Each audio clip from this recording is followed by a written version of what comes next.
The antiseptic smell of Chicago Children's Hospital clung to my scrubs like a second skin as I hurried down the pediatric ICU corridor. My sneakers squeaked against the polished linoleum floors, each step echoing the exhaustion that had settled deep into my bones after another 14-hour shift. The fluorescent lights overhead cast everything in that particular shade of institutional white that made even the healthiest skin look sallow and tired. I paused at the nurse's station, my fingers automatically reaching for the lukewarm coffee that had been sitting there since my break 3 hours ago. The bitter liquid tasted like disappointment and over time, but I needed the caffeine. Room 314 had been calling for pain medication every 20 minutes, and Mrs. Peterson in 318 was still asking when her daughter could go home, even though we'd explained twice that the pneumonia needed at least another day of observation. "Olivia," called Sarah, the charge nurse whose gray hair had earned her the respect of every doctor on the floor. "Dr. Martinez needs you in room 302. New admission." I nodded, downing the rest of my coffee and tossing the paper cup into the overflowing trash bin. The hospital had been understaffed for months, budget cuts forcing us to do more with less while somehow maintaining the same level of care. My feet ached in my worn sneakers, the ones I'd bought on clearance because my student loans didn't leave room for luxuries like proper nursing shoes. Room 302 was at the end of the hall, past the cheerful cartoon murals that some volunteer group had painted to make the place feel less like a medical facility and more like somewhere children might actually want to be. The irony wasn't lost on me that no child wanted to be here. Regardless of how many smiling elephants decorated the walls, I knocked softly before entering, my practiced smile already in place. "Hi, I'm Olivia, your nurse for tonight. How are we feeling?" The boy in the bed looked small against the white sheets, his dark hair stark against the pillow. He couldn't have been more than 6 or 7, with the kind of pale complexion that spoke of too many days spent indoors, too many nights in hospital beds. But it was his eyes that caught me off guard. Dark, intelligent, and holding a weariness that no child should possess. "I don't feel good," he said simply, his voice barely above a whisper. "My chest hurts." I moved closer, noting the slight wheeze in his breathing, the way his small hands gripped the blanket. His chart hung at the foot of the bed, and I flipped through it quickly, absorbing the details. Owen Blackwood, age 6, admitted with acute respiratory distress. History of chronic bronchial infections that had progressively worsened over the past year. The list of specialists who had seen him read like a who's who of pediatric medicine, each one seemingly more baffled than the last. "Well, Owen," I said, settling into the chair beside his bed and speaking in the gentle tone I'd perfected over 5 years of pediatric nursing. "I'm going to take really good care of you, okay? Can you tell me about this chest pain? Does it hurt when you breathe in or all the time?" He considered my question seriously, as if no one had bothered to ask his opinion before. "It's like someone's sitting on me," he said finally. "And sometimes it feels all tight, like my chest is too small for my lungs." I made notes on his chart, but more importantly, I really listened. Too many medical professionals talked over children, around them, but never directly to them. In my experience, kids were often the most accurate historians of their own symptoms if you just took the time to ask the right questions. "That sounds really uncomfortable," I acknowledged, and something in his expression shifted. Recognition, maybe, that someone was finally taking his discomfort seriously. "Have you been coughing much?" "Every night," he said. "It keeps me awake.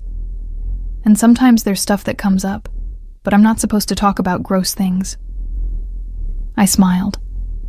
In here, we talk about all kinds of things that might seem gross to other people. It's part of how we figure out how to make you feel better. "What color is the stuff when you cough?" As Owen described his symptoms with the matter-of-fact honesty that only children possessed, I found myself genuinely puzzled by his case. The constellation of symptoms didn't fit neatly into any of the standard diagnoses his previous doctors had considered. It was like looking at a puzzle where someone had forced pieces from different boxes together, creating a picture that almost made sense, but felt fundamentally wrong. "Owen," I said, after completing my initial assessment, "I'm going to talk to your doctor about some things that might help you feel better. Is your dad coming to visit tonight?" A shadow crossed his young face. "He's working. He's always working. But Marcus is here." He pointed toward the door, where I noticed for the first time a large man in an expensive suit sitting in the visitor's chair just outside the room. The man's posture was alert, professional, his eyes constantly scanning the corridor as if watching for threats that might materialize from behind a medication cart or through the elevator doors. "Is Marcus your uncle?" I asked, though something about the dynamic felt off. The man didn't have the relaxed posture of family. He held himself like security, like someone whose job was protection rather than comfort. "He works for my dad," Owen said simply, as if 6-year-olds routinely required bodyguards. "He makes sure I'm safe." The pieces of the puzzle shifted in my mind, forming a picture I didn't particularly like. A child who needed constant protection, expensive private specialists, and had a father who was always working in ways that required armed security. I'd seen enough children from Chicago's wealthier families to recognize the signs of old money and legitimate power. But this felt different, darker. I pushed those thoughts aside and focused on what mattered. The small boy in front of me who was struggling to breathe and had been failed by some of the best doctors in the city. "Well, Owen, I want you to know that while you're here, I'm going to make sure you're as comfortable as possible. And I'm going to work really hard to figure out what's making you feel so sick." Over the next 2 hours, I threw myself into researching Owen's case. I pulled every medical journal I could access, cross-referenced his symptoms with rare conditions, and even called Dr. Elizabeth Chen, my former professor from nursing school who now worked in pediatric research. The standard treatments weren't working, and standard diagnoses didn't fit. Sometimes, in cases like these, you had to think outside the established protocols. It was nearly midnight when I found it buried in a case study from a hospital in Germany. A rare inflammatory condition that mimicked asthma and pneumonia, but required a completely different treatment approach. The symptoms matched Owen's case almost perfectly, but the treatment protocol was experimental, risky, and would require approval from 6 different departments. I made my way back to Owen's room, my mind racing with possibilities. He was awake, staring at the ceiling with that 1,000-yard stare that sick children sometimes developed when pain became their constant companion. "Hey, buddy," I said softly. "Can't sleep?" "It hurts more when I lie down," he admitted, "but sitting up makes me dizzy." I helped him adjust his position, propping pillows behind him to find the least uncomfortable angle. "Owen, I think I might know what's making you sick. It's something that other doctors might not have thought of because it's pretty rare. But if I'm right, there's a treatment that could help you feel a lot better." Hope flickered in his dark eyes. Really? But I need to talk to your doctor first, and then we'd need to call your dad to get permission. It's a newer kind of treatment, which means we have to be extra careful and make sure everyone agrees it's the right choice." "My dad will say yes," Owen said with the absolute certainty of a child who had never doubted his father's devotion. "He wants me to get better more than anything." Something in his tone made me believe that despite whatever complicated circumstances surrounded this family, Owen's father genuinely loved his son. "Okay then, let me go make some phone calls." The next few hours passed in a blur of consultations, phone calls, and paperwork. Martinez was skeptical, but intrigued by the research I'd compiled. The hospital's ethics committee needed to review the experimental treatment protocol, and Owen's father needed to be contacted to give consent. It was 4 a.m. when Marcus finally stood up from his post outside Owen's room and made a quiet phone call. I couldn't hear the conversation, but his body language was deferential, respectful, as he explained the situation to whoever was on the other end of the line. "Mr. Blackwood will be here in 20 minutes, Marcus told me after ending the call. "He wants to speak with you directly before making any decisions." 20 minutes gave me just enough time to review my research one more time, to prepare my explanation in terms that a worried father could understand. I'd dealt with anxious parents countless times before, but something about this situation felt different. The security detail, Owen's casual mention of his father's work, the expensive private room in a hospital where most families struggled to afford basic care. It all pointed to a level of wealth and power that I'd never encountered directly. When Oliver Blackwood walked into his son's hospital room at 4:23 a.m., the very air seemed to change. He was tall, broad-shouldered, with the kind of presence that made everyone else in the room suddenly aware of their posture and breathing. His dark hair was perfectly styled despite the early hour, and his charcoal suit looked like it cost more than my monthly salary.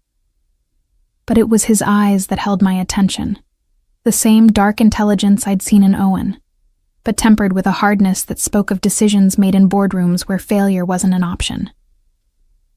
"You're the nurse who thinks she knows what's wrong with my son," he said, his voice carrying just the faintest trace of an accent I couldn't place. It wasn't a question, and there was no warmth in his tone, but there was something else. Desperation, maybe, carefully controlled but unmistakably present. "I'm Olivia," I said, extending my hand and meeting his gaze directly. "I've been Owen's nurse tonight, and I believe I may have identified a condition that explains his symptoms." He shook my hand briefly, his grip firm and warm. "Explain." For the next 15 minutes, I walked him through my research, showing him the case studies, explaining the experimental treatment protocol, and outlining both the potential benefits and risks. He listened without interruption, asking pointed questions that demonstrated both his intelligence and his genuine understanding of medical terminology. "The success rate?" he asked finally. "In the limited trials, 87% of patients showed significant improvement within 72 hours. But Mr. Blackwood, I need you to understand that this is experimental. There are risks and—" "If you do nothing," he interrupted, "what happens to my son?" I met his gaze steadily. "His condition will continue to deteriorate. The inflammation will likely worsen, making breathing increasingly difficult. Eventually he dies," Oliver finished when I hesitated. "Yes." He turned to look at Owen, who was pretending to sleep, but was clearly listening to every word. The transformation in Oliver's expression was startling, the hard businessman facade cracking to reveal a father's profound love and fear. "Do it," he said simply. "Whatever you need, whatever permissions, whatever equipment. Just do it." The treatment protocol began at dawn, and I stayed past the end of my shift to monitor Owen's response. The experimental medication had to be administered intravenously every 4 hours, with constant monitoring of his respiratory function, heart rate, and oxygen saturation. It was the kind of intensive care that required a dedicated nurse, and I'd volunteered to extend my shifts to provide continuity of care. By the second day, Owen's breathing had noticeably improved.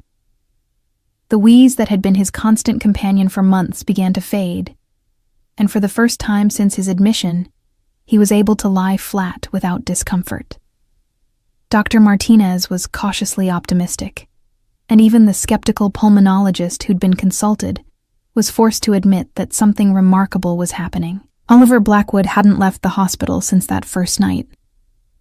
He'd taken up residence in Owen's room, conducting business from his phone and laptop while maintaining a constant vigil over his son.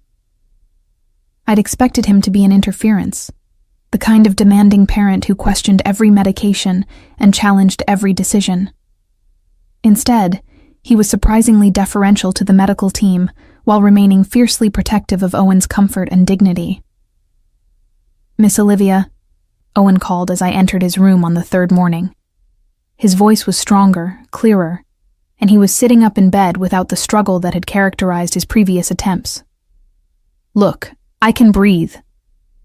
He demonstrated by taking a deep breath, then grinning as if he'd accomplished something miraculous. Which, in a way, he had. The simple act of breathing without pain was something most people took for granted. But for Owen, it represented a return to childhood, to possibility, to a future that had seemed increasingly uncertain. "That's wonderful, sweetheart," I said, checking his chart and noting the continued improvement in all his vital signs. "How did you sleep last night?" "All the way through," he said proudly. "No coughing, no waking up, and Dad slept too." He pointed to the reclining chair where Oliver was currently working on his laptop, his suit replaced by casual clothes that somehow made him look younger and more approachable. Oliver looked up at the mention of his name, and I was struck again by the transformation that occurred when he looked at his son. The hard edges softened. The calculating intelligence gave way to simple paternal love. "He's been asking when he can go home," Oliver said. "And when you'll be coming with us?" I blinked in surprise. "Coming with you?" "Dad says you're the best nurse in the whole hospital," Owen chimed in, "and that you saved my life when all the other doctors couldn't help me. He says you should come work for us instead of working here." I looked between father and son, trying to process what was being suggested. "Owen, I work here at the hospital. I have other patients who need me." "But I need you too," Owen said with the straightforward honesty of childhood. "What if I get sick again? What if the other nurses don't know about the special medicine?" There was logic in his concern, but something about the situation made me uncomfortable. I'd grown attached to Owen over the past 3 days. It was impossible not to love a child who faced his illness with such bravery and who lit up every time someone showed him genuine care. But the idea of leaving my job, my life, to work for one family felt overwhelming. "Mr. Blackwood," I said carefully, "I appreciate the offer, but I have commitments here. Other patients, a contract with the hospital."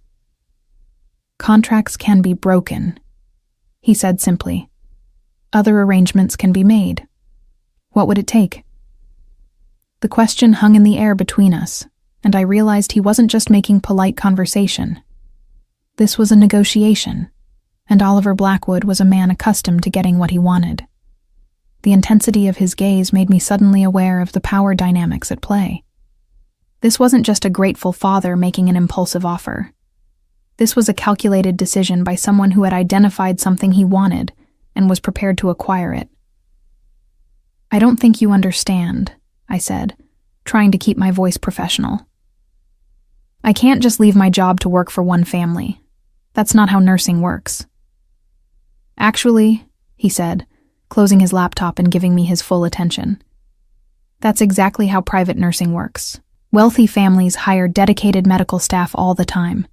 The compensation is typically 3 to 4 times what you'd make in a hospital setting, with full benefits, housing provided if needed, and the opportunity to provide truly individualized care." He wasn't wrong. I knew that private nursing positions existed, but they'd always felt like something for other people, nurses with more experience, better connections, different priorities than mine. I'd chosen pediatric nursing because I wanted to help as many children as possible, not to become the exclusive caretaker for one privileged family. "I need to think about it," I said finally. "Of course," Oliver replied, but something in his tone suggested that he considered the matter already settled. "Take all the time you need. In the meantime, Dr. Martinez has agreed that Owen can be discharged tomorrow, provided he continues to show improvement. I'd like you to oversee his transition home. Make sure he's stable before we make any permanent arrangements." It was presented as a request, but it felt like a foregone conclusion. And truthfully, I was concerned about Owen's discharge. The experimental treatment had worked remarkably well, but he would need careful monitoring for several more weeks to ensure that the improvement was sustained. The idea of handing him over to nurses who weren't familiar with his case, who hadn't been part of his journey back to health, did worry me. "I could arrange to visit a few times," I said carefully. "Check on his progress. Make sure the treatment protocol is being followed correctly." "That would be perfect," Oliver said, and his smile was warm and genuine. "Owen would love that, wouldn't you, buddy?" Owen nodded enthusiastically, already chattering about showing me his room, his toys, his collection of books about dinosaurs. His excitement was infectious, and I found myself smiling despite my reservations about the entire situation. The next 24 hours passed quickly. Owen's discharge paperwork was completed with an efficiency that spoke to his father's influence, and I spent the afternoon going over his care instructions with Oliver and the private medical team that would be taking over his daily care. They were qualified professionals, but I couldn't shake the feeling that Owen would be safer if I remained involved in his care, at least for the transition period. Oliver's car was unlike anything I'd expected. Instead of the flashy sports car or ostentatious limousine I might have imagined, it was a sleek black SUV with tinted windows and what appeared to be reinforced panels. Marcus sat in the front passenger seat, and I noticed a second vehicle following us as we left the hospital parking garage. "Security," Oliver explained when he caught me glancing at the rearview mirror. "Probably seems excessive, but in my line of work, it's better to be overly cautious when it comes to Owen's safety." I wanted to ask what exactly his line of work entailed, but something about his tone discouraged further questions. Instead, I focused on Owen, who was practically vibrating with excitement at the prospect of going home after nearly a week in the hospital. "Miss Olivia," he said, "wait until you see my room. Dad had it painted while I was sick, with dinosaurs on the walls and everything, and there's a reading corner with shelves for all my books." "That sounds amazing," I said, and meant it. Despite my reservations about his father's business, it was clear that Oliver loved his son deeply and spared no expense in making him happy. The Blackwood residence was located in Lincoln Park, behind gates that opened automatically as our convoy approached. The house itself was a stunning example of modern architecture, all clean lines and floor-to-ceiling windows. But what struck me most was how it managed to feel both imposing and welcoming. This was a home, not just a showcase of wealth.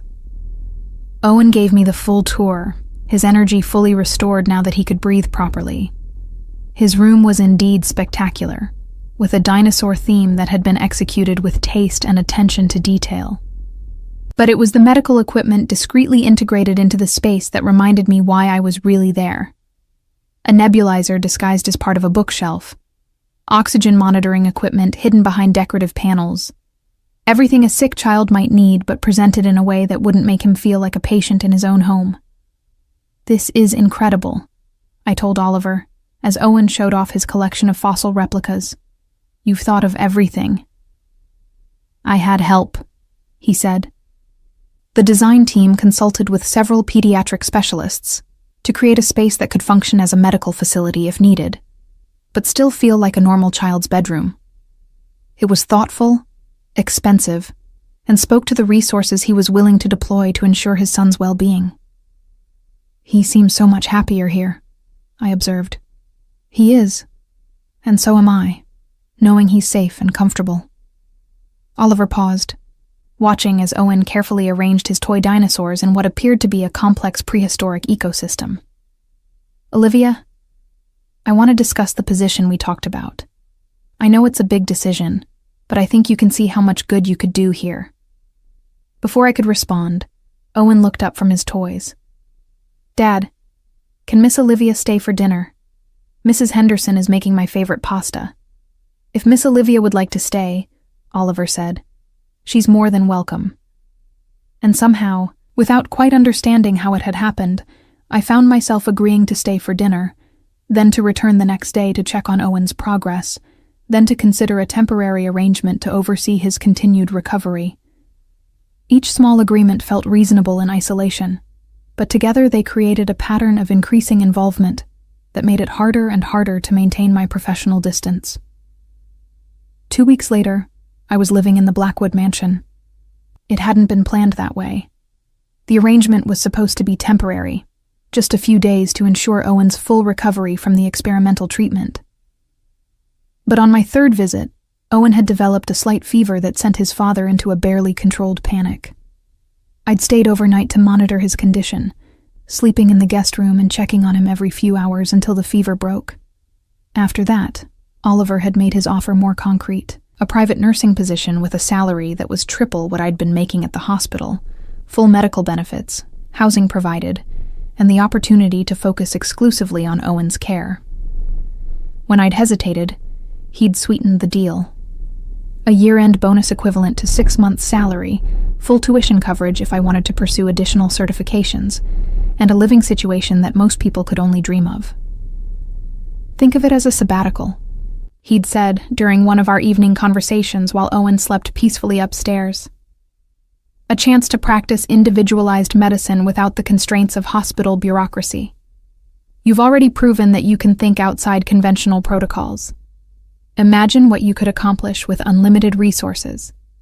He wasn't wrong. The freedom to order any test, consult with any specialist, try any treatment without worrying about insurance approval or hospital policies was intoxicating for someone who'd spent years fighting the system to provide optimal patient care.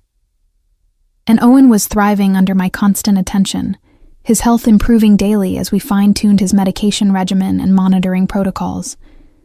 But it was the lifestyle that truly seduced me. The guest room I'd been given was larger than my entire apartment, with a bathroom that featured a soaking tub and a walk-in shower with multiple shower heads.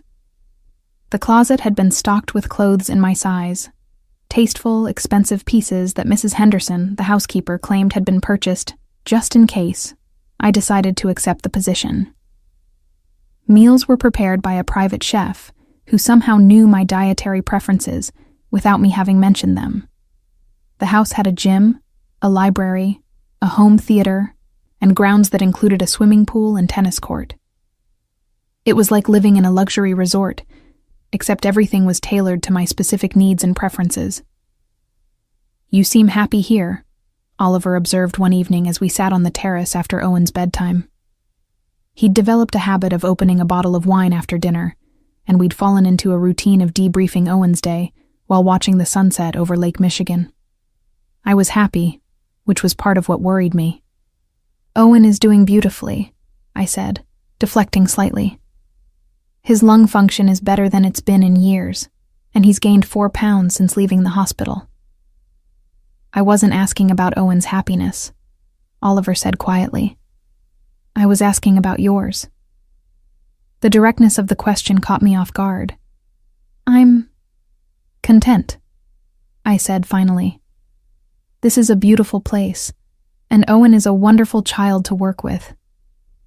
"But," he prompted, clearly hearing the hesitation in my voice. I took a sip of wine, trying to organize my thoughts. "It doesn't feel real," I said finally. "This lifestyle, this level of luxury, it's not my world. Sometimes I feel like I'm playing dress-up in someone else's life." Oliver leaned back in his chair, studying me with that intense gaze that always made me feel slightly off balance. "What is your world, Olivia? That cramped apartment with the broken air conditioning? 14-hour shifts for minimal pay? Watching children suffer because their families can't afford optimal care?" His words stung because they contained too much truth.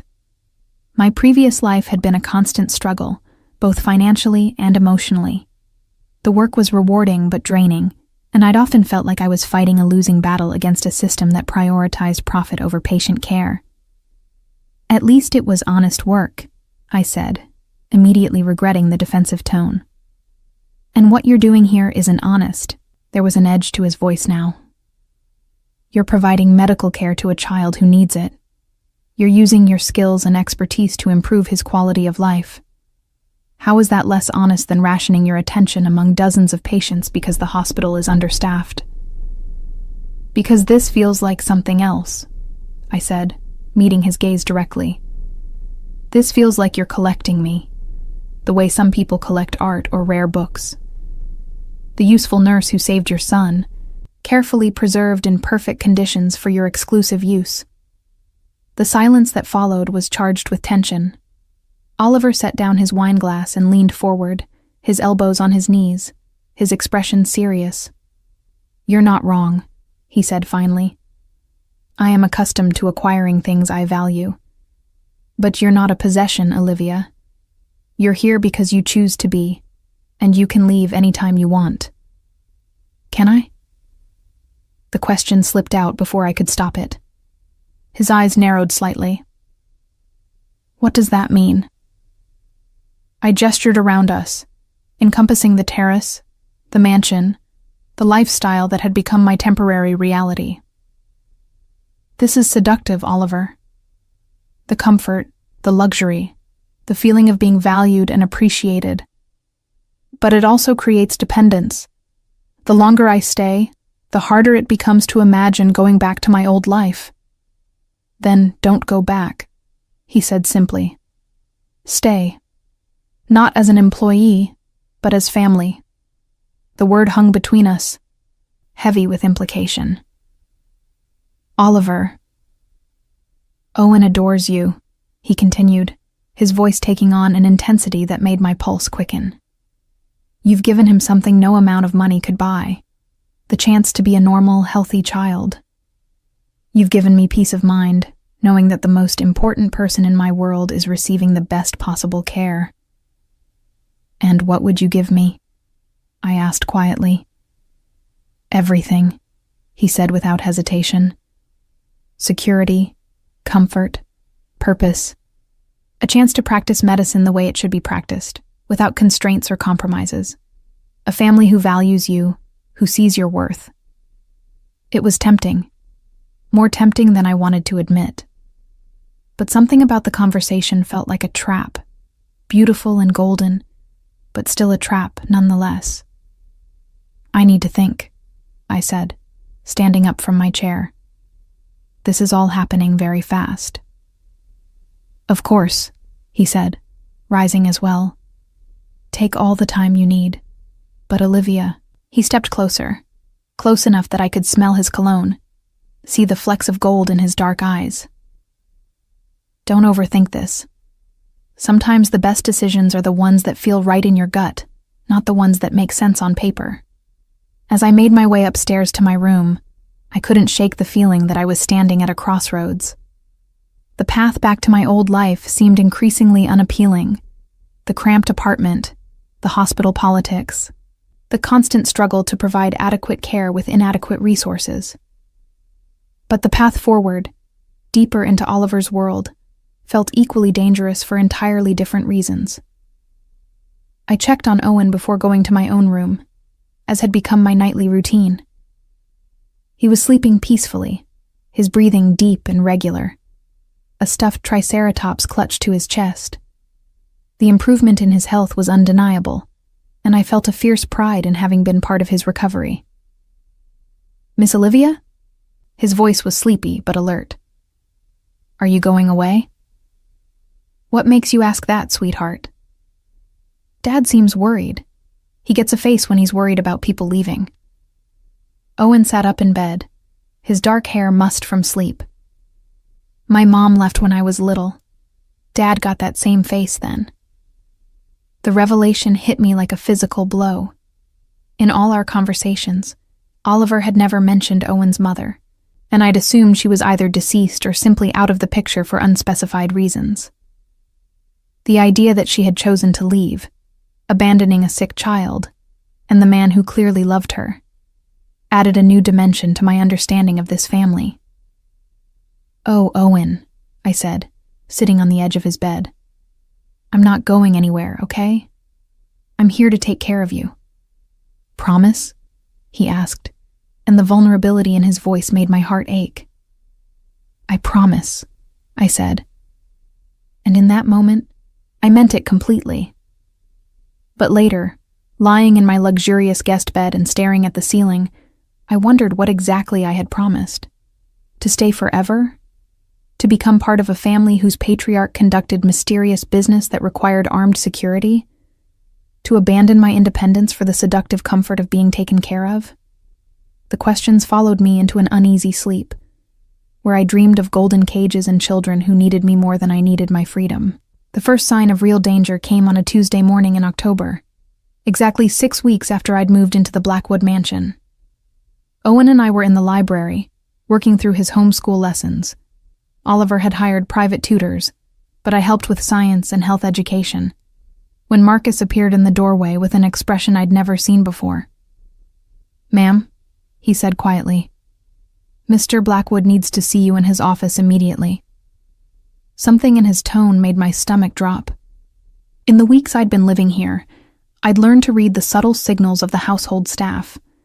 Mrs. Henderson's pursed lips when she disapproved of something, the gardener's tense shoulders when unknown cars lingered too long near the gates, and now Marcus's carefully controlled urgency that suggested real trouble. "Owen, why don't you continue with your worksheet?" I said, trying to keep my voice calm. "I'll be back in a few minutes." But Owen had inherited his father's ability to read people in situations. "Is something wrong?" he asked, his eyes wide with the quick fear of a child who'd learned too young that the adults in his life could disappear without warning. "Nothing's wrong, sweetheart. Your dad probably just wants to discuss your medication schedule." I kissed the top of his head, breathing in the scent of his shampoo and trying to project a confidence I didn't feel. Oliver's office was on the ground floor, behind heavy oak doors that I'd never seen open during my time in the house. Marcus knocked once, then escorted me inside before closing the doors behind me with a soft but definitive click. The room was exactly what I would have expected from Oliver Blackwood. Elegant, expensive, and designed to intimidate. Floor-to-ceiling bookshelves lined 2 walls, filled with leather-bound volumes that looked both valuable and well-read. A massive desk dominated the center of the space, its surface clear except for a single file folder and a crystal tumbler containing amber liquid. Oliver stood with his back to me, looking out through bulletproof glass windows at the grounds beyond. He was dressed in a charcoal suit that emphasized the breadth of his shoulders, but something about his posture suggested tension, possibly even anger. "Sit down, Olivia," he said, without turning around. I took one of the leather chairs facing his desk, my hands folded in my lap to hide their slight trembling. The silence stretched between us, heavy with unspoken implications. "How long have you been reporting on our household to Dr. Martinez?" he asked finally, turning to face me. The question hit me like a physical blow. "What?" It's a simple question. His voice was calm, conversational, but his eyes held a coldness I'd never seen before. "How long have you been providing information about Owen's treatment, our security arrangements, our daily routines to your former colleague at Children's Hospital?" "I haven't," I started, then stopped as understanding dawned. "You mean my follow-up reports?" "Oliver, those are standard medical protocols. When a patient receives experimental treatment, the attending physician requires regular updates on their progress. Show me where in Owen's discharge paperwork it specifies that requirement." I opened my mouth to respond, then closed it again. He was right. There was no such requirement in Owen's official discharge papers. I'd been providing updates to Dr. Martinez because it felt like the right thing to do. A professional courtesy and a way to contribute to the medical literature on experimental treatments. I was documenting Owen's progress for research purposes, I said carefully. The treatment protocol we used was experimental. Those kinds of case studies could be very valuable to certain people, Oliver interrupted. People who might want to know about the health status of my son, the security measures protecting him, the layout of my home. The implication hit me like ice water. "You think I'm some kind of spy?" "I think you're a woman who's been living in my house, caring for my child, and sharing detailed information about our private life with outside parties." He moved around the desk to stand directly in front of me, close enough that I had to tilt my head back to maintain eye contact. "What I don't know is whether you're doing it intentionally or if you're simply naive about how that information might be used." My hands clenched into fists in my lap. Those reports contain nothing but medical information. Owen's vital signs, his medication dosages, his response to treatment. Nothing about security, nothing about your business, nothing that could put him in danger. You mentioned the private tutors, the fact that he doesn't attend regular school, his schedule, his daily routines, the fact that he spends most afternoons in the library or the pool area. Oliver's voice remained calm. but there was an underlying current of menace that made my skin crawl. You described the layout of his room, the medical equipment available in the house, the staffing levels during different shifts. Each point he made was accurate, and I felt sick as I realized how comprehensive my reports had been. What had seemed like thorough medical documentation now sounded like surveillance intelligence. I never meant... I began. Intent is irrelevant, he said sharply. Results are what matter, and the result is that information about my son's vulnerabilities is now in the hands of people outside my control. Dr. Martinez would never... Dr. Martinez has a research assistant who's been asking very specific questions about Owen's case. Questions that go well beyond medical curiosity. Oliver leaned against the edge of his desk, his gaze never leaving my face. That research assistant is dating a man with connections to the Volkov organization, a Russian crime family that has very good reasons to want leverage against me. The room seemed to spin around me. I didn't know. I swear to you, Oliver, I had no idea. Of course you didn't. His tone softened slightly, but the coldness in his eyes remained. You're a nurse, not a criminal. You think in terms of patient care and medical ethics, not security protocols and information warfare, which is exactly why you should have trusted me to handle Owen's case documentation instead of maintaining outside contacts. The full scope of my mistake was becoming clear, and with it came a crushing sense of guilt. Is Owen in danger because of what I did? Owen is always in danger because of who I am, Oliver said bluntly. But yes, your reports have made him more vulnerable than he should be.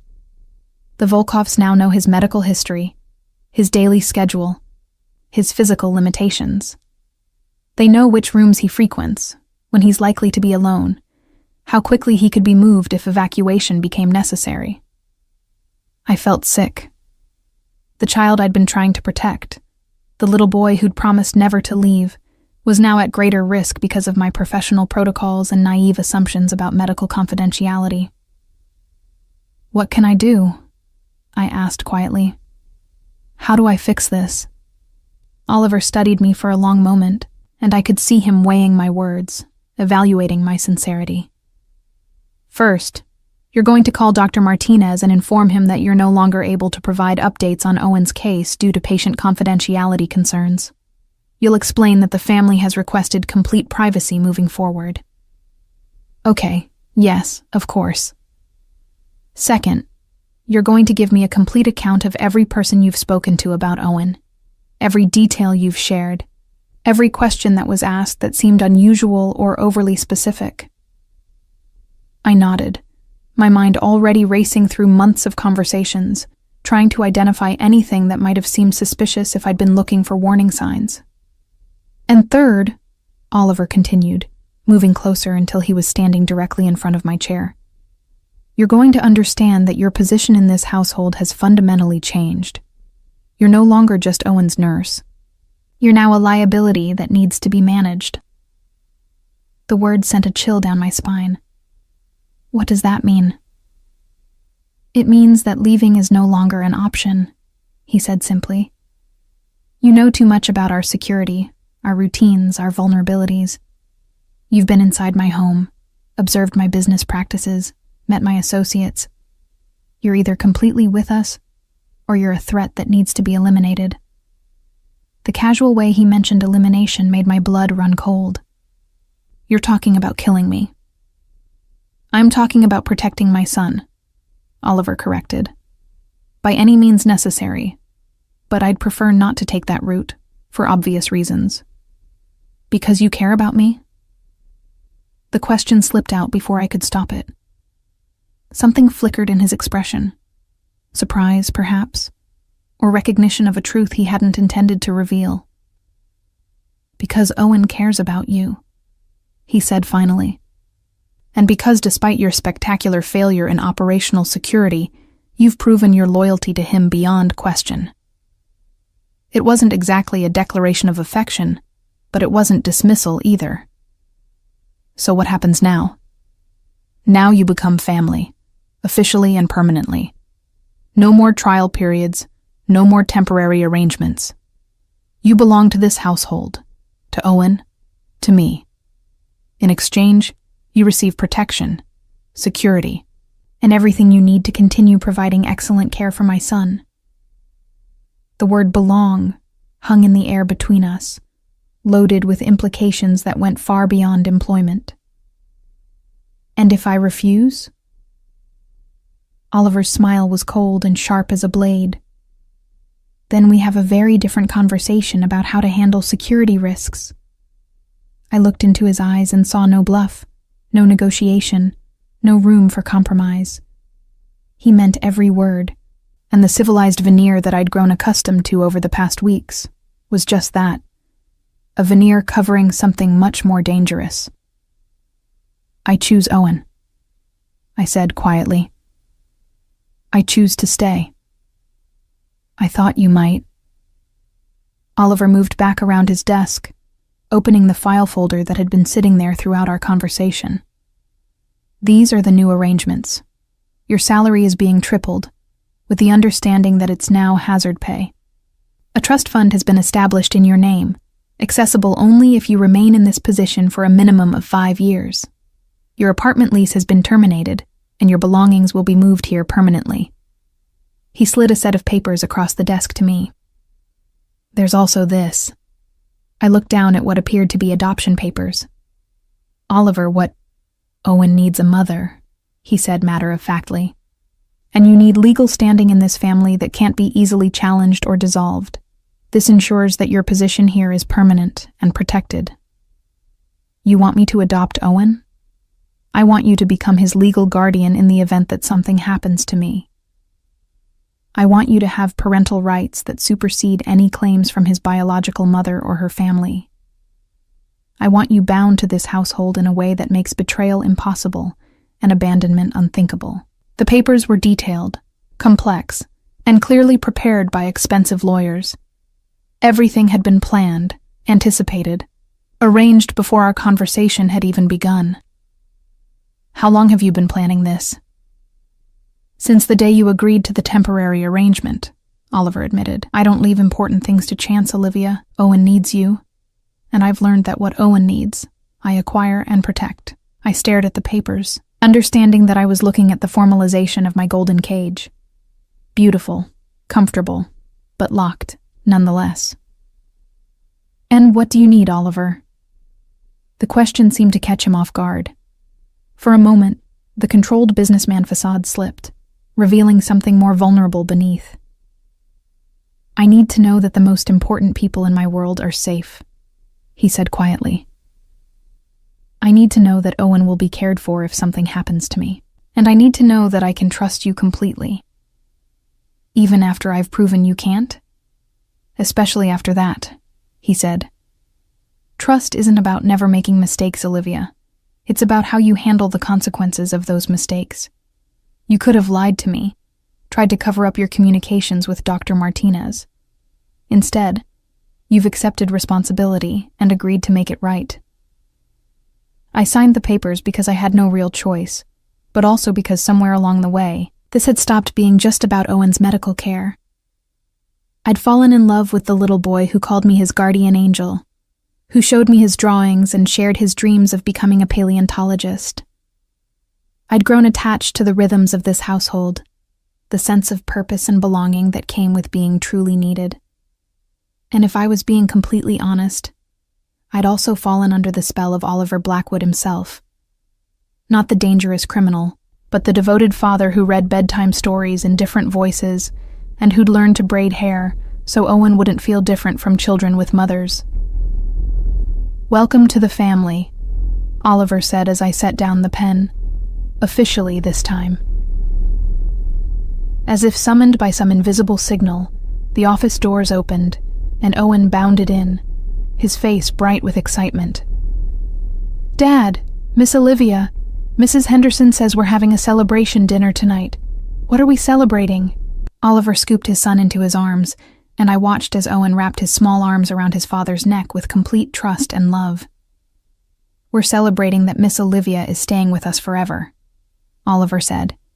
She's going to be your new mom, legally and officially. Owen's eyes went wide, and then he launched himself from his father's arms into mine. Really? Really, truly, forever? Really, truly, forever, I confirmed, hugging him close and breathing in his familiar scent of apple shampoo and childhood innocence. Over Owen's head, I met Oliver's gaze and saw satisfaction there, but also something deeper. Possession, certainly, but also protectiveness and maybe even affection. I belong to this family now, completely and irrevocably. Whether that was a blessing or a curse remained to be seen. The attack came on a Thursday afternoon in November, during Owen's swimming lesson. We'd been living under heightened security for 3 weeks since my revelation about the leaked information, but life had settled into a new routine. Owen had adapted to the increased restrictions with the resilience of childhood, accepting that his swimming instructor now came to our pool instead of him going to classes, that his playdates happened exclusively at our house, that Marcus or another guard always accompanied us on any outings. I'd grown accustomed to the weight of eyes watching our every move, the subtle tension that permeated the household staff, the way Oliver's business calls were now conducted in languages I didn't recognize, and behind doors that locked with electronic keypads. The golden cage had acquired additional bars, but Owen was healthy and happy, and I'd convinced myself that the increased precautions were temporary. That illusion shattered when the pool house windows exploded inward. Owen was practicing his backstroke, his technique improving under the patient guidance of his instructor, when the first shots rang out. The instructor reacted with military precision, immediately diving to cover Owen and drag him toward the pool's edge closest to the house. I was sitting in a lounge chair, reviewing Owen's medication schedule, when glass began raining down around us. "Get down!" Marcus's voice cut through the chaos as he burst through the pool house doors, weapon drawn. "Move toward the house, now!" Training I didn't know I possessed took over. I grabbed Owen from his instructor's arms, wrapping him in a pool towel and shielding his body with mine as we ran toward the main house. His wet skin was slippery and cold, and I could feel his heart hammering against his ribs as he pressed his face into my shoulder. "What's happening?" he whispered, his voice small and terrified. "Miss Olivia, what's happening?" "It's okay, baby," I lied, stumbling slightly as another round of gunfire erupted behind us. "We're just playing a game. We need to get inside quickly." Mrs. Henderson was waiting at the service entrance, her face pale but determined. She grabbed Owen from my arms and immediately headed toward what I now realized was a safe room, hidden behind a false wall in the pantry. The efficiency with which she moved suggested this wasn't her first experience with emergency protocols. "Where's Oliver?" I gasped, water and glass still dripping from my hair. "He's coming," Mrs. Henderson said tersely, ushering us into a room that looked like a smaller version of a nuclear bunker. Thick walls, independent air supply, communication equipment, and enough supplies to last several days. "He was in the city when the breach occurred. Marcus is coordinating security until he arrives." Owen was shivering. Whether from cold or fear, I couldn't tell. I wrapped him in emergency blankets and held him close, my own hands shaking as adrenaline coursed through my system. Through the communication system, I could hear Marcus coordinating with other security personnel, his voice calm and professional as he reported positions and damage assessments. 6 hostiles neutralized, came a voice I didn't recognize. 2 escaped over the north wall. Property secure, but we recommend maintaining lockdown until primary arrives. Understood, Marcus replied. ETA on primary? 15 minutes. 15 minutes that felt like hours. Owen had stopped shivering and fallen into the exhausted sleep that sometimes follows intense fear. I held him carefully, studying his peaceful face and trying not to think about how close we'd come to losing him. When Oliver finally arrived, his entrance into the safe room was like a force of nature. Even in the confined space, he dominated everything around him, his presence both reassuring and terrifying. He was still wearing his business suit, but it was rumpled, and there was a hardness in his expression that I'd never seen before. "Report," he said to Marcus, his voice clipped and controlled. 6-man team, professional-grade equipment. They knew the property layout, including pool schedule and guard rotations. This was planned, not opportunistic. Oliver's jaw tightened. "Casualties?" Thompson took a round in the shoulder, but he'll recover. The swimming instructor is shaken but unharmed. No civilian casualties. The escaped hostiles? Being tracked. We'll have them within the hour. Throughout this exchange, Oliver's eyes kept moving to Owen and me, checking that we were unharmed while simultaneously processing the security information. When Marcus finished his report, Oliver knelt beside us, his hands gentle as he checked Owen for injuries. "He's okay," I whispered. "Scared, but physically fine." "And you?" "I'm okay too." Oliver nodded, but something in his expression suggested he was making calculations, weighing options, preparing for decisions that would have far-reaching consequences. "This changes everything," he said quietly. "What do you mean?" "I mean that someone just tried to kidnap my son.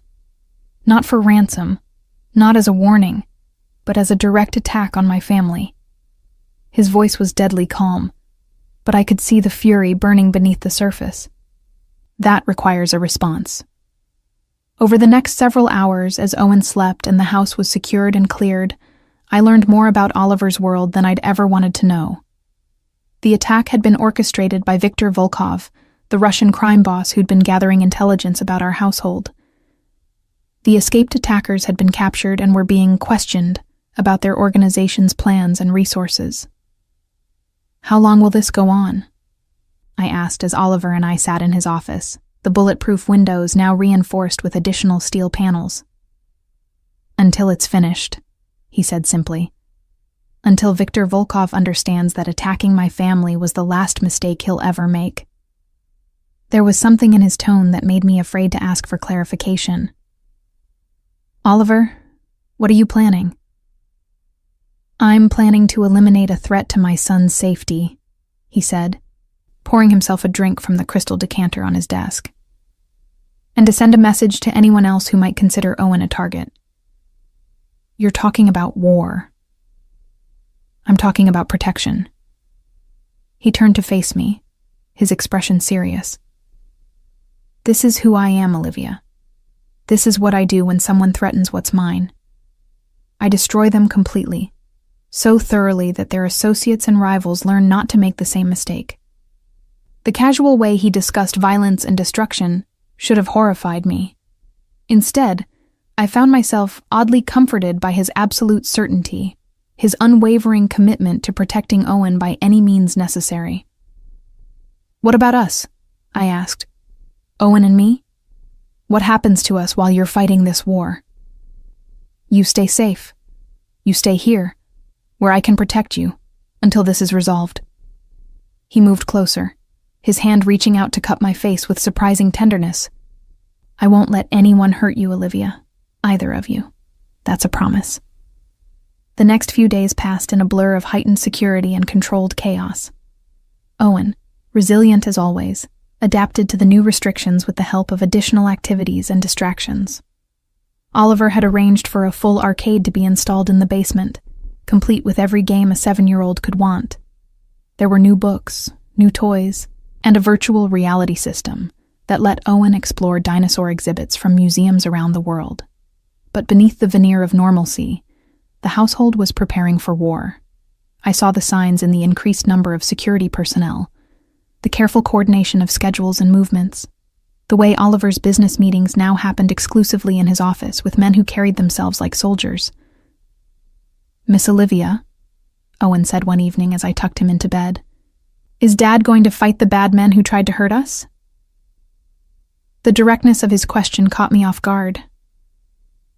"Your dad is going to make sure we're safe," I said carefully. "That's his job, protecting his family. But he might get hurt." It wasn't a question. and the maturity in Owen's voice reminded me that this child had grown up in a world where violence was always a possibility. "Your dad is very good at staying safe," I said, "and he has lots of people helping him. But you're scared." Again, not a question. Owen had inherited his father's ability to read people and situations with unsettling accuracy. "A little," I admitted, "but mostly I'm focused on taking care of you." "Good," Owen said, settling back against his pillows. "Dad says you're the strongest person he knows. He says you're braver than most of his soldiers." "He said that?" "He says lots of things about you when he thinks I'm not listening," Owen said with the matter-of-fact honesty of childhood. "He says you make him feel like he can be a better person, and that he doesn't know what we did before you came to take care of us." The revelation sent warmth spreading through my chest, but also a sharp pang of fear. If Oliver cared for me the way Owen suggested, then my presence in his life wasn't just about medical care or convenience. It had become something deeper, more complicated, more dangerous. That night, as I made my final check on Owen before heading to my own room, I found Oliver standing in the hallway outside his son's door. He was still dressed in the tactical gear that had become his standard outfit, all black clothing and communication equipment that made him look more like a special forces operator than a businessman. "Is he okay?" he asked quietly. "He's worried about you," I said, "but he's handling all of this better than most adults would." "He's had practice," Oliver said grimly.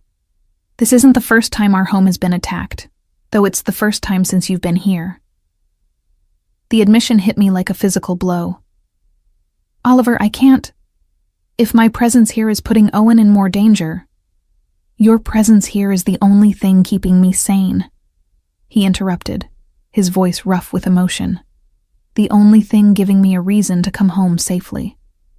Before I could respond, he stepped closer, close enough that I could see the exhaustion in his eyes, the weight of responsibility and fear that he carried for his son's safety.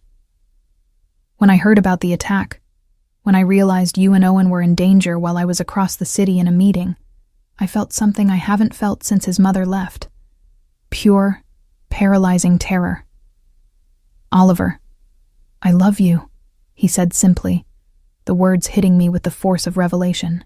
"I've been in love with you since the night you figured out what was wrong with Owen when a dozen specialists couldn't. I'm in love with your intelligence, your dedication, your fearlessness in protecting what matters."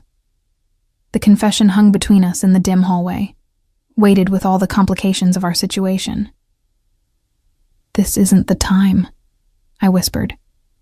"This is exactly the time," he countered, "because tomorrow I'm going to do things that might ensure you and Owen are safe forever, or might get me killed in the process. And I needed you to know that whatever happens, you've given me something I thought I'd lost forever." "What's that?" "Hope," he said. And then he kissed me. The kiss was gentle at first, tentative, a question rather than a demand. But when I didn't pull away, when I found myself leaning into him instead, it deepened into something desperate and fierce. All the tension and fear and unspoken emotion of the past weeks poured into that moment, and I understood with crystal clarity that whatever happened next, there was no going back to the careful professional distance I'd been trying to maintain. When we finally broke apart, both breathing hard, Oliver rested his forehead against mine. "Stay with him," he said quietly. "Whatever happens tomorrow, whatever you hear, just stay with Owen and keep him safe." "Where are you going?" "To end this," he said, "once and for all." Oliver left before dawn, and the house fell into an eerie silence that seemed to press against my chest like a physical weight. Owen woke early, immediately sensing the change in atmosphere, even though nothing visible had altered in his routine. "Dad's gone," he stated over breakfast. Not a question, but a simple acknowledgement of fact. "He'll be back," I said, trying to project more confidence than I felt. "Mrs. Henderson made your favorite pancakes." Owen picked at his food, his usual enthusiasm dampened by worry. The bad men are going to try to hurt him, aren't they? There was no point in lying to a child who'd lived his entire life surrounded by the realities of his father's world. Your dad is very careful, I said instead, and he has good people helping him. What I didn't say was that Oliver had left with a team of 12 men, all armed with military-grade weapons and communication equipment.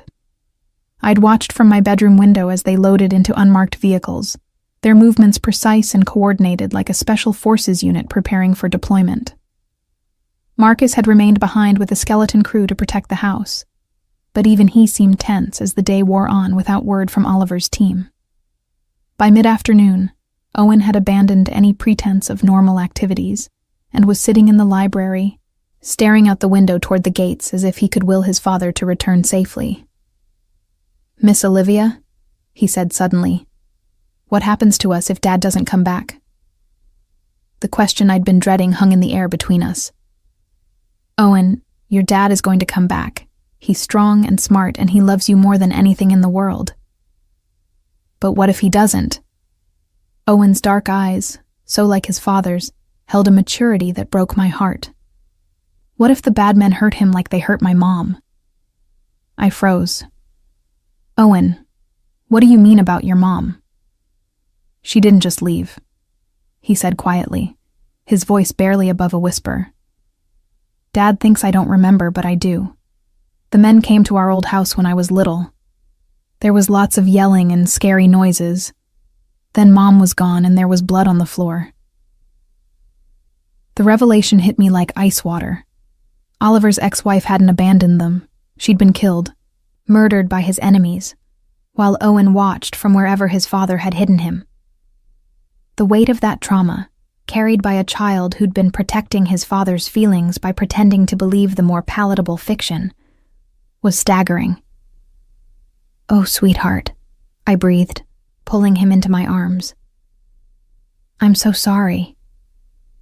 "That's why Dad has so many guards now," Owen continued, his small body trembling against mine. "That's why we can't go places like other kids. That's why he gets scared when people try to hurt our family." I held him tighter, understanding now why Oliver's reaction to the attack had been so swift and absolute. He'd lived through losing the mother of his child to violence. He wouldn't survive losing Owen, and he clearly wasn't willing to risk losing me either. "Your dad is going to come home," I said with fierce conviction, "and we're going to be here waiting for him." The call came at 6:37 p.m. Marcus answered his secure phone on the second ring, his face grim as he listened to the voice on the other end. I couldn't hear the conversation, but I watched his expression change from tension to relief, to something that might have been satisfaction. "Understood," he said finally. "ETA?" After he hung up, Marcus turned to me with the first genuine smile I'd seen from him in days. "They're coming home, all of them." Owen launched himself at Marcus with uncharacteristic exuberance, wrapping his arms around the big man's waist. "Dad's okay? Really okay?" "Really okay," Marcus confirmed, ruffling Owen's hair with surprising gentleness. "He'll be here within the hour." The next 53 minutes felt like the longest of my life. Owen bounced between excited chatter and nervous energy, while I tried to process what Oliver's return would mean. Had he succeeded in eliminating the threat from Viktor Volkov? What exactly had happened during the hours he'd been gone, and what did this mean for our future, for the confession he'd made the night before? When the convoy finally pulled through the gates, Owen and I were waiting in the front hallway. The sound of car doors slamming and quiet voices carried through the evening air, followed by footsteps on the front stairs. Oliver walked through the front door looking like a man returning from war. His clothes were different from what he'd worn that morning. Clean, but clearly not the same tactical gear. His face was harder, marked by exhaustion, and something that might have been relief or satisfaction. But when he saw Owen running toward him, all of that fell away, replaced by pure paternal love. "Dad!" Owen launched himself into his father's arms with complete trust and abandonment. "You came back. You promised you'd come back and you did." Always, Oliver said, his voice rough with emotion as he lifted his son and held him close. I will always come back to you. Over Owen's head, his eyes found mine, and I saw in them a mixture of triumph and something darker, the knowledge of what he'd done to ensure our safety, what lines he'd crossed to protect his family. He looked like a man who'd won a victory at great personal cost. Is it over? I asked quietly. Oliver nodded once, still holding Owen, but speaking directly to me. It's over. Viktor Volkov is dead. His organization has been scattered. The threat to this family has been eliminated. The casual way he announced murder should have horrified me. Instead, I felt a profound sense of relief wash over me. Owen was safe. We were all safe. Whatever Oliver had done, whatever methods he'd employed, the result was that the shadow hanging over our family had been lifted. Good, I said, and meant it completely. Later, after Owen had been fed, bathed, and tucked into bed with extra stories and reassurances, Oliver and I finally had a chance to talk privately. We sat in his office, the scene of so many difficult conversations, but tonight the atmosphere felt different. Settled. Final. Tell me, I said simply. Oliver poured himself a drink, his movements careful and controlled. Viktor had to be stopped permanently. His organization was built around the idea that attacking families was an acceptable form of leverage. As long as he lived, as long as his people believed that strategy could succeed, Owen would never be truly safe. So you killed him. I executed him, Oliver corrected. After he confessed to ordering the attack on this house, after he admitted to having plans to kidnap Owen and use him to force my cooperation in his expansion into Chicago. There was a difference in his mind between murder and execution, between crime and justice.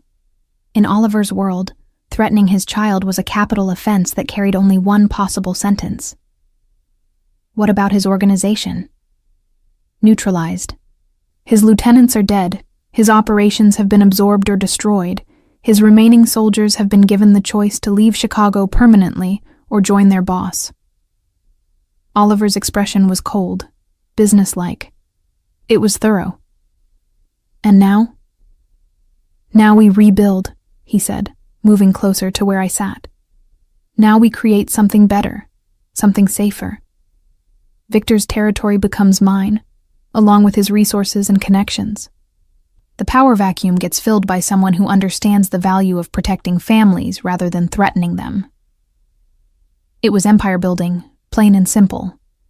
Oliver had used the attack on our home as justification for a hostile takeover that would significantly expand his influence and power.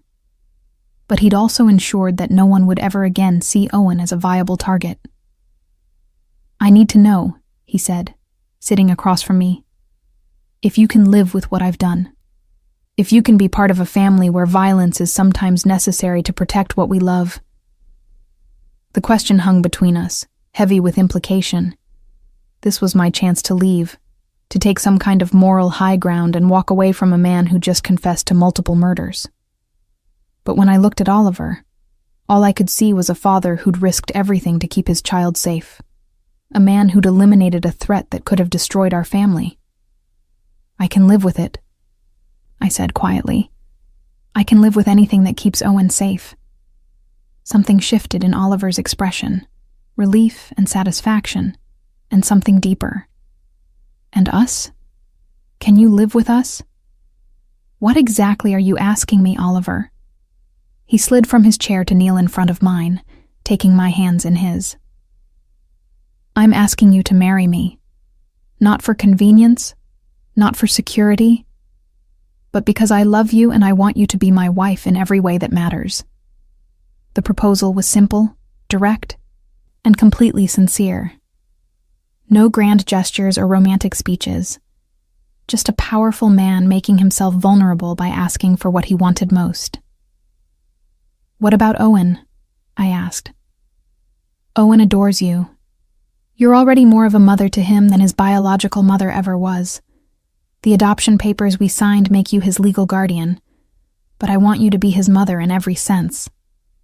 And your world, your business, the danger, will always exist to some degree. Oliver admitted. But it will never again touch this family the way it did this week. I've built something now that can protect what's mine without requiring constant vigilance. You and Owen will be safe. I looked into his eyes and saw absolute conviction, unwavering determination, and love so fierce it took my breath away. This man had restructured an entire criminal empire to ensure my safety and his son's future. He'd killed to protect us, and would kill again without hesitation if threatened.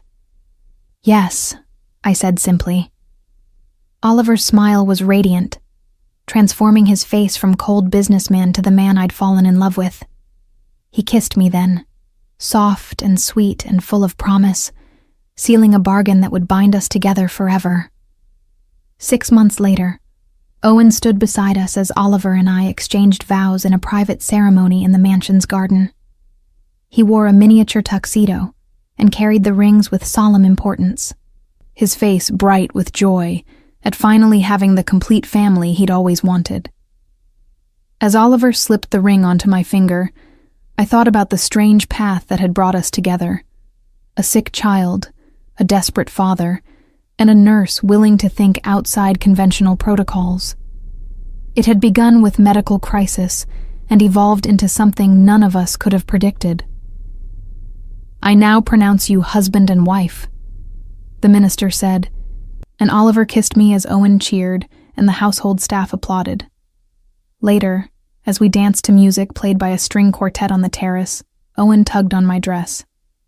Now we're really a family forever, right? No one can make you leave? No one can make me leave, I confirmed, lifting him up so he could dance with us. We're stuck with each other forever. Good, Owen said, wrapping his arms around both of us. That's exactly what I wanted. As the sun set over Lake Michigan, painting the sky in shades of gold and pink, I realized that sometimes the most unexpected journeys lead to the most extraordinary destinations. I'd come into this house as a nurse trying to save a sick child. I was leaving as a wife and mother, part of a family that would protect each other with absolute devotion. Oliver's arms tightened around me as we swayed to the music, and I felt the solid weight of belonging, of being exactly where I was meant to be. Whatever challenges lay ahead, we would face them together. Whatever threats emerged, we would meet them as a united front.